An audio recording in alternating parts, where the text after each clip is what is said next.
kita tidak mau lagi yang namanya impor bahan mentah, raw material, bahan baku keluar. Misalnya, nikel, enggak. Stop, kita harus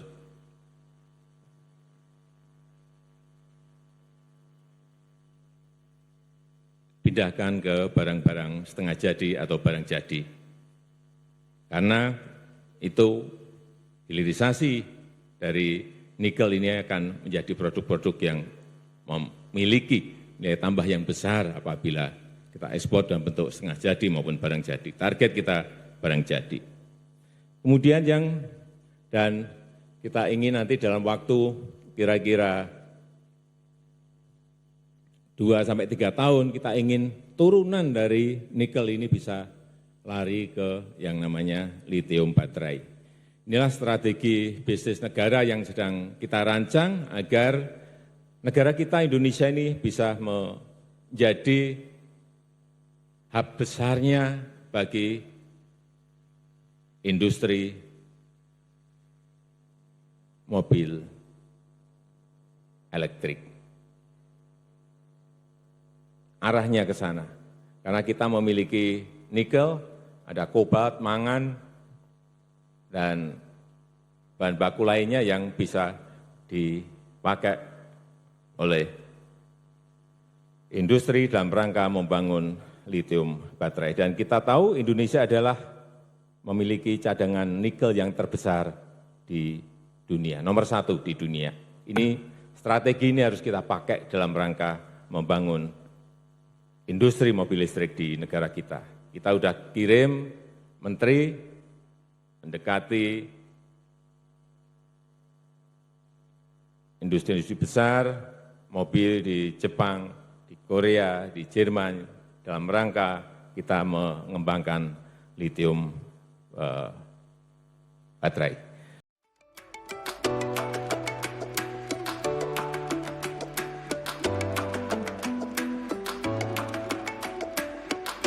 Jadi hari ini adalah agenda groundbreaking pembangunan baterai sel 10 giga.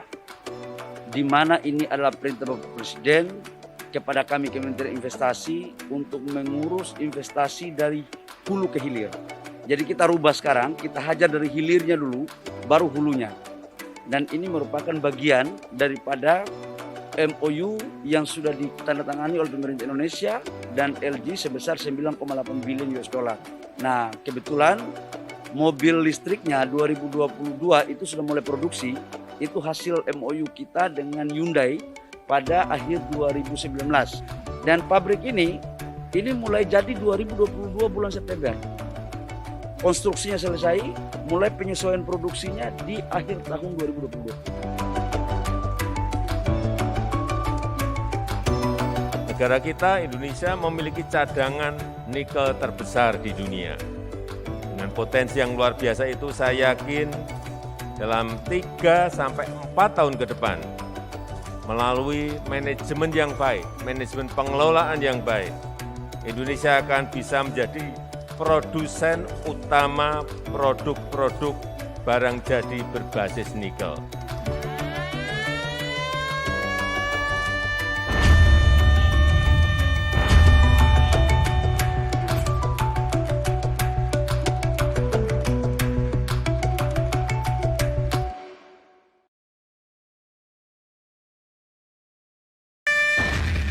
Menjadi pabrik industri baterai kendaraan listrik pertama di Indonesia, proyek ini dibangun dengan nilai investasi sebesar 15,9 triliun rupiah.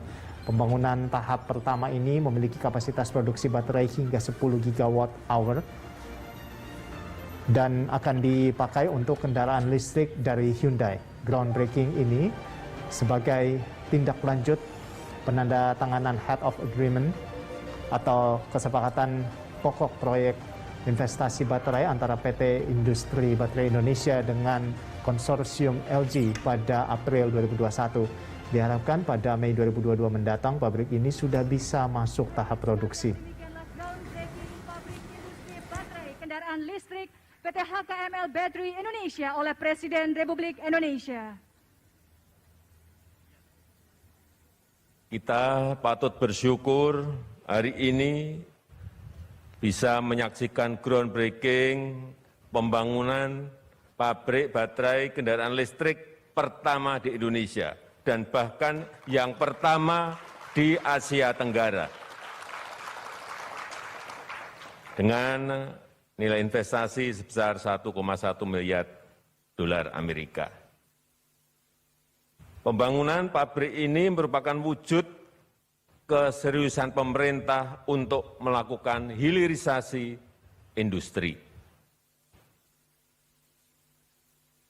Era kejayaan komoditas bahan mentah sudah berakhir dan kita harus berani mengubah struktur ekonomi yang selama ini berbasis komoditas untuk masuk ke hilirisasi, masuk ke industrialisasi, menjadi negara industri yang kuat dengan berbasis pada pengembangan inovasi teknologi.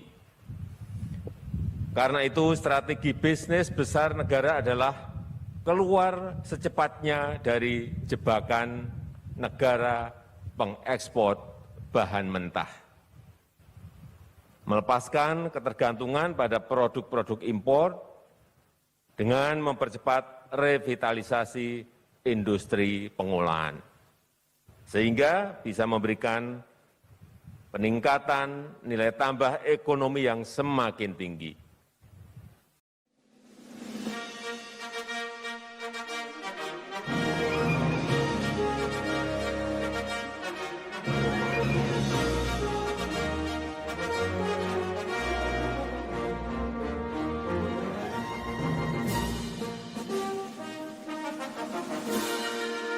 Selamat datang di Morowali, negeri kaya tambang di timur Indonesia. Wajah Morowali berubah di era pemerintahan Presiden Joko Widodo. Dahulu Morowali hanya titik kecil di peta yang jarang dibahas. Kini daerah tersebut menjadi salah satu objek vital nasional.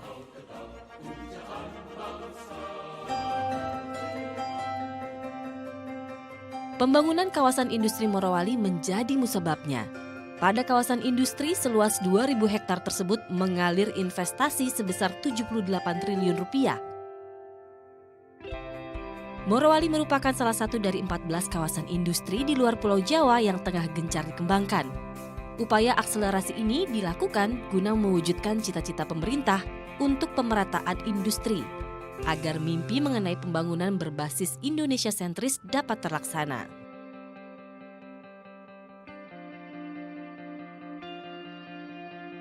Kawasan industri Morowali menjadi tonggak pemerintah dalam mewujudkan program hilirisasi.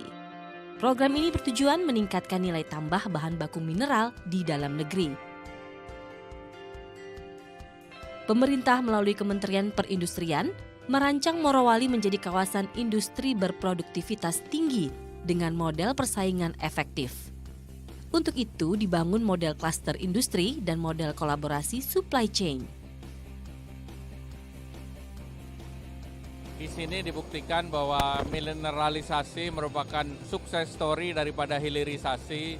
Dari bahan baku seharga $30 dilakukan investasi yang jumlahnya besar sehingga bisa menghasilkan produk dengan nilai 1.800. Dan ini juga membuktikan bahwa pengembangan 14 kawasan Indonesia industri ini yang di Morowali ini menjadi sesuatu hal yang berhasil karena meningkatkan PDRB di kabupaten sebesar 60%. Kawasan industri Morowali ditunjang oleh infrastruktur yang lengkap dan modern. Terdapat 3 pabrik pengolahan dan pemurnian atau smelter berkapasitas 2 juta ton per tahun. Smelter yang digunakan di kawasan industri Morowali menggunakan teknologi Rotary Kiln Electric Furnace atau RKEF. Penggunaan teknologi ini menghemat penggunaan energi, sehingga biaya produksi bisa dipangkas hingga 20%. Kawasan industri Morowali telah membuat 12 desa di Kecamatan Bahodopi yang semula gulita menjadi terang karena dialiri listrik. Dalam rangka peningkatan kualitas listrik bagi masyarakat, dibangun pula transmisi sepanjang 42 km. Untuk mempermudah akses menuju kawasan industri Morowali, dibangun pelabuhan yang mampu menampung kapal hingga 100.000 DWT. Dengan demikian, jalan masuk pun menjadi lebih mudah dan murah. Keberadaan kawasan industri membuat ekonomi di Morowali menjadi bergeliat. Pertumbuhan ekonomi berkembang pesat. Bahkan dari tahun 2010 hingga tahun 2016, kawasan industri Morowali menyumbang pendapatan negara melalui sektor pajak hingga 1,7 triliun rupiah. Pada tahun 2015, pendapatan per kapita Morowali mencapai $8.702 Amerika. Angka tersebut diproyeksikan meningkat menjadi $30.000 hingga $35.000 Amerika pada tahun 2022.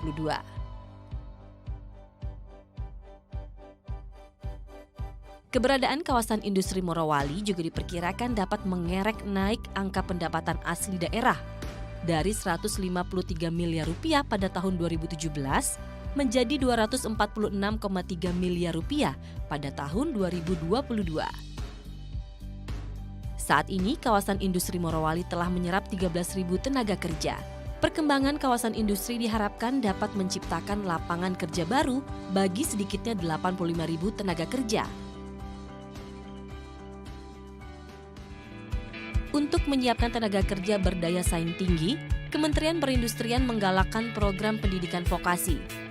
Program ini juga diselenggarakan di kawasan industri Morowali berupa pembangunan politeknik jurusan teknik perawatan mesin, teknik listrik dan instalasi, serta teknik kimia mineral.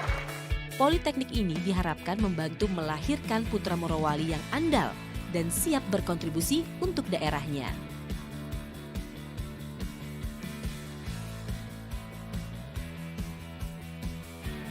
Saya senang bisa diterima di Politeknik Industri Logam Morowali ini karena saya ingin menjadi seorang kimialis yang handal. Ayah saya adalah seorang TNI, jadi saya ingin ikut membanggakan negara ini. Tak sebatas pembangunan fasilitas fisik, keberadaan kawasan industri diharapkan turut memajukan masyarakat Morowali. Membantu meningkatkan kualitas kesehatan masyarakat juga menjadi misi kemanusiaan yang diemban oleh kawasan industri Morowali. Perusahaan yang berada di kawasan industri mendirikan poliklinik yang memberikan layanan kesehatan bagi masyarakat sekitar. Melalui kawasan industri Morowali, Kementerian Perindustrian berupaya mewujudkan Indonesia yang lebih baik, mewujudkan Indonesia yang berdikari, dan menjadi tuan di negeri sendiri.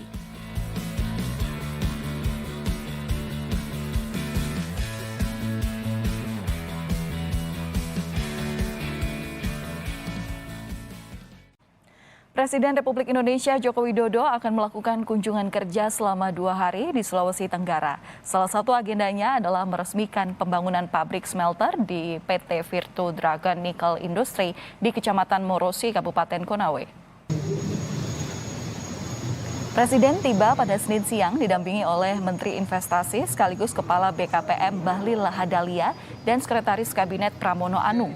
Pembangunan smelter milik PT VDNI ini merupakan bagian dari proyek strategis nasional yang telah menyerap 16.000 tenaga kerja. Peresmian dilakukan secara simbolis dengan peleburan nikel dan penandatanganan prasasti. Selanjutnya, Presiden akan meresmikan bendungan Landongi di Kabupaten Kolaka Timur jelang Festival Perahu Naga. Perekonomian ini akan memberikan nilai tambah yang besar sekali. Tadi saya sampaikan bahwa bisa 14 kali lipat dari kalau kita yang sudah bertahun-tahun ekspornya ini ke ore seperti ini bahan mentah bergunung-gunung. Sekarang kita kerjakan di sini dan nilai tambah itu ada di dalam negeri. Selain itu juga muncul yang namanya lapangan pekerjaan seperti di sini 27.000 tenaga kerja yang bisa terrekrut oleh perusahaan. Belum income untuk negara, pajak. Belum terciptanya lapangan-lapangan usaha baru di kanan kiri dan juga ini yang mengirim misalnya nikel ore ini dari perusahaan di dalam negeri. Salah satu industri yang berperan penting dalam menopang pertumbuhan ekonomi nasional adalah industri pengolahan dan pemurnian atau smelter yang berbasis nikel. Pertumbuhan sektor industri logam pada tahun 2018 menyentuh angka 7,6%, naik dibandingkan pada tahun 2017 dan 2016 yang masing-masing sebesar 6,33% dan 2,35%. Menteri Perindustrian Airlangga Hartarto meresmikan smelter nikel milik PT Virtue Dragon Nickel Industry di Konawe, Sulawesi Tenggara. PT Virtue Dragon Nickel Industry yang telah merealisasikan investasi sebesar 1,4 miliar US dollar untuk 15 lini produksi dengan kapasitas 600 hingga 800 ribu nikel pig iron. Fasilitas smelter dengan luas area 700 hektar tersebut menjadi salah satu fasilitas pemurnian biji nikel terbesar di Indonesia. Menteri Perindustrian optimis dengan beroperasinya pabrik-pabrik smelter di Konawe dan Morowali akan menjadikan Pulau Sulawesi sebagai pusat industri berbasis stainless steel berkelas dunia dengan total kapasitas melampaui 6 juta ton per tahun.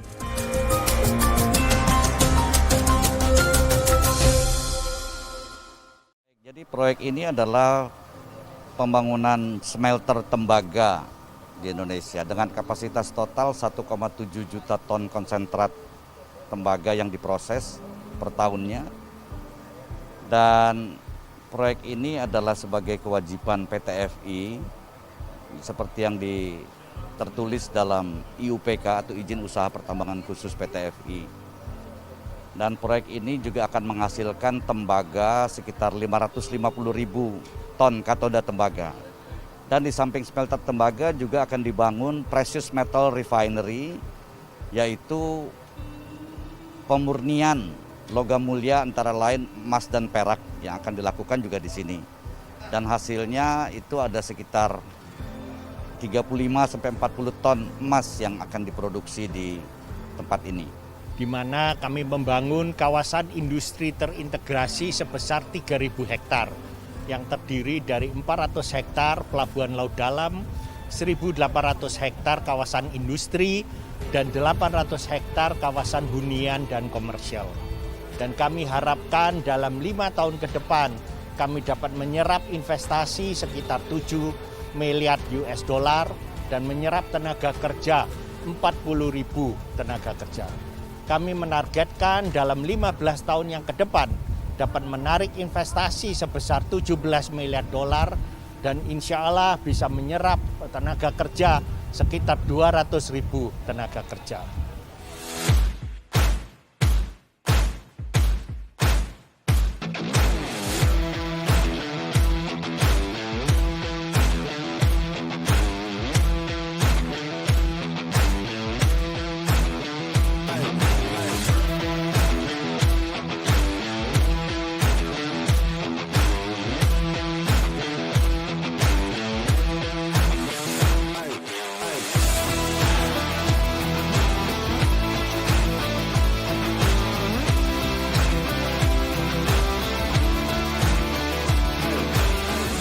Negara kita, Indonesia, memiliki cadangan tembaga yang sangat besar. Sangat besar. Masuk dalam kategori 7 negara yang memiliki cadangan tembaga terbesar di dunia. Jangan sampai kita memiliki tambang, kita memiliki konsentrat, smelternya, hilirisasinya ada di negara lain. Tadi kita mendapatkan laporan bahwa smelter yang akan dibangun ini dengan desain single line ini terbesar di dunia karena mampu mengolah 1,7 juta ton konsentrat tembaga per tahun. Bapak Ibu bisa bayangkan 1,7 juta ton. Itu kalau dinaikkan truk yang kecil itu biasanya bisa ngangkut 3 sampai 4 ton. Berarti berapa truk yang akan berjajar di sini? Kalau 3 ton, isinya 3 ton saja satu truk kecil itu berarti ada 600.000 truk berjajar di sini, bayangkan. Ini gede sekali. Inilah kenapa smelter PT Freeport ini dibangun di dalam negeri, yaitu di Gresik, Provinsi Jawa Timur. Potensi yang sangat besar ini harus kita manfaatkan sebaik-baiknya, sebesar-besarnya untuk kemakmuran rakyat, dengan menciptakan nilai tambah yang setinggi-tingginya bagi ekonomi kita.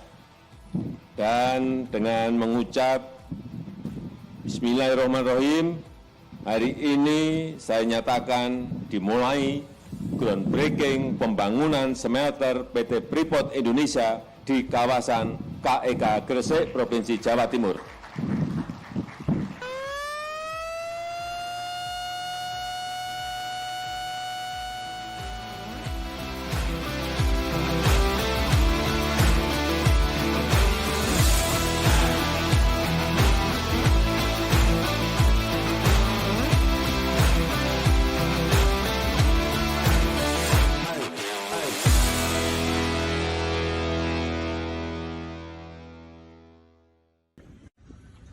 Menteri Energi dan Sumber Daya Mineral Arifin Tasrif meninjau pembangunan pabrik pemurnian dan pengolahan atau smelter milik PT Freeport Indonesia di kawasan Java Integrated and Industrial Post Estate, Kecamatan Manyar, Kabupaten Gresik, Jawa Timur baru-baru ini. Pembangunan di lahan seluas 100 hektar yang diresmikan Presiden Joko Widodo pada 12 Oktober 2021 ini ditargetkan selesai pada tahun 2023. Dengan total anggaran senilai 3 miliar dolar Amerika Serikat atau sekitar 42 triliun rupiah. Namun proses pembangunannya sempat terhambat saat diberlakukan pembatasan sosial berskala besar atau PSBB di masa pandemi COVID-19. Saat ini progres pembangunannya mencapai 34,9%. Pabrik smelter tersebut digadang sebagai yang terbesar di dunia. Kapasitas serapannya disebut mampu mengolah 1,7 juta ton konsentrat tembaga per tahun yang diperkirakan sedikitnya menghasilkan 480 ton logam tembaga. Dengan begitu, ke depan Indonesia tidak lagi mengekspor hasil tambang berbentuk barang mentah, namun sudah bernilai tambah karena telah diolah di dalam negeri. Untuk itu, Menteri Arifin Tasrif mengharapkan percepatan pembangunannya. Minimal konstruksinya harus sudah mencapai 50% di akhir tahun 2022 dan sudah rampung seluruhnya pada kuartal kedua tahun 2023. Kita harapkan nanti di kuartal kedua tahun 2023 konstruksi sudah selesai. Dan ini kan proyeknya ada dua, ya, versinya baru dan ekspansi dari yang kuartal 2 itu yang existing expansion yang 300.000 sudah berfungsi. Tapi yang ini targetnya selesai konstruksi. Sebelumnya, PT Freeport Indonesia telah memiliki pabrik smelter di Gresik, yaitu PT Smelting, yang dioperasikan sejak 1996 dengan serapan 1 juta ton konsentrat tembaga per tahun. Di kawasan pabrik smelter yang lama ini, juga telah dilakukan ekspansi pembangunan sejak 19 Februari 2022 yang tahun depan ditargetkan sudah beroperasi, dan diharapkan meningkatkan produksi pengolahan konsentrat tembaga menjadi sebesar 1,3 ton per tahun. Jika proyek pembangunan pabrik smelter di kawasan Java Integrated and Industrial Post Estate Gresik rampung, maka hampir seluruh produksi dari hasil tambang tembaga PT Freeport bisa diproses di dalam negeri.